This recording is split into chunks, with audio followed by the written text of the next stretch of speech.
بسم اللہ الرحمن الرحیم. السلام علیکم. I am Sajjad Haider from tutoria.pk اور میں ہوں آپ کا پاکستان اسٹڈیز کا آن اسکرین انسٹرکٹر. آج ہم گریڈ 9 کے چیپٹر 2 کو دیکھیں گے جس کا ٹائٹل ہے the Pakistan movement and emergence of Pakistan. یعنی ہم بات کریں گے پاکستان کی موومنٹ پر جو تحریک پاکستان چلائی گئی تھی اور اس کے بعد پاکستان جب ایمرج ہوا تو اس کے بعد پاکستان کو کیا مسائل پیش ہوئے, کس طرح پاکستان نے ان مسائل کو کاؤنٹر کیا, ہم سارا اس لیکچر میں ڈسکس کریں گے اور اس چیپٹر میں اس کو دیکھیں گے. سب سے پہلے ہم جاننے کی کوشش کرتے ہیں کہ بیک گراؤنڈ کیا تھا پاکستان موومنٹ کا, پاکستان موومنٹ شروع کیسے ہوئی. اس کے لیے ہمیں جاننا یہ ہے کہ اسلام سب کانٹیننٹ میں یہاں پر بر صغیر میں آیا کیسے.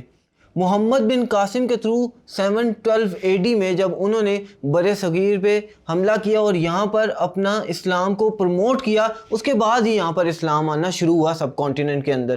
وہاں سے مسلمانوں کے شاہانہ دور کا آغاز ہوا. اس کے بعد مسلمانوں کی کئی سلطنتیں آئیں. اینڈ میں سب سے آئی سلطنت مغل ایمپرر کی جو کہ 1857 تک رہی. 1857 تک رہی اور اس کے بعد یہاں پر برٹش نے قبضہ کر لیا.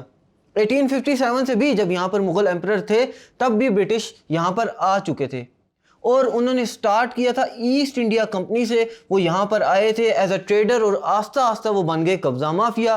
انہوں نے جگہ کو گھیرنا شروع کر دیا اور کافی جگہ انہوں نے سب کانٹیننٹ میں لے لی اور آہستہ آہستہ انہوں نے ویپنز کے ذریعے اور فورس کے ذریعے جو ہے لوگوں کو دبانا شروع کیا. ہندوز ان کے ساتھ مل گئے اور مسلمان بہت زیادہ پسنا شروع ہو گئے یہاں پر. بہرحال اس کا نتیجہ یہ ہوا کہ برٹش نے یا ایسٹ انڈیا کمپنی نے ٹوٹل جو ہے وہ سب کانٹیننٹ پہ قبضہ کر لیا اور تمام مسلمان جو ہے وہ ان کے انڈر آنا شروع ہو گئے. ان کے خلاف کافی مزاحمت بھی کی گئی. سب سے پہلے نواب سراج الدولہ نے ان کے خلاف مزاحمت کی لیکن وہ مزاحمت میں فیل ہو گئے. کہا یہ جاتا ہے کہ ان کے اپنے ہی لوگوں نے ان کو بٹرے کیا.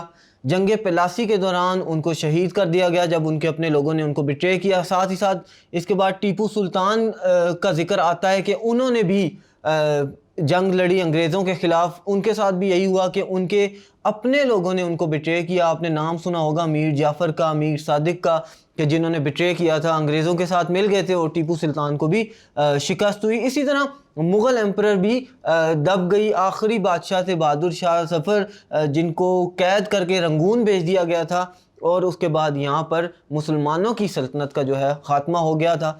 اب چاہیے یہ تھا کہ ایکیڈیمک فرنٹ پر جو ہے وہ انگریزوں کو کاؤنٹر کیا جائے. تو شاہ ولی اللہ صاحب ہیں, ان کی فیملی ہے اور ان کے آنے والی مزید فیملی ہے جنہوں نے کاؤنٹر کیا برٹش کو تھرو ایجوکیشن. انہوں نے ایجوکیشن کو پروموٹ کیا, مسلمانوں کو بتایا کہ آپ ایجوکیشن حاصل کریں جس کے بعد ہی آپ انگریزوں کو کاؤنٹر کر سکتے ہیں. انہوں نے تحریک چلائی جسے تحریک مجاہدین کہتے ہیں.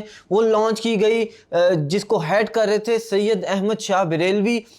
اس کے تھرو جو ہے انگریزوں کو کچھ حد تک کاؤنٹر کیا گیا. پھر 1831 میں سید احمد شاہ اور لیفٹیننٹ سید اسماعیل نے مل کر جو ہے وہ بیٹل لڑی سکھ کے خلاف بالا کوٹ میں, لیکن یہاں پر یہ فیل ہو گئے اور یہ لاسٹ ایفرٹ تھی ملٹری اسلام کو یا اسلام کی ٹیچنگز کو پروموٹ کرنے کے لیے.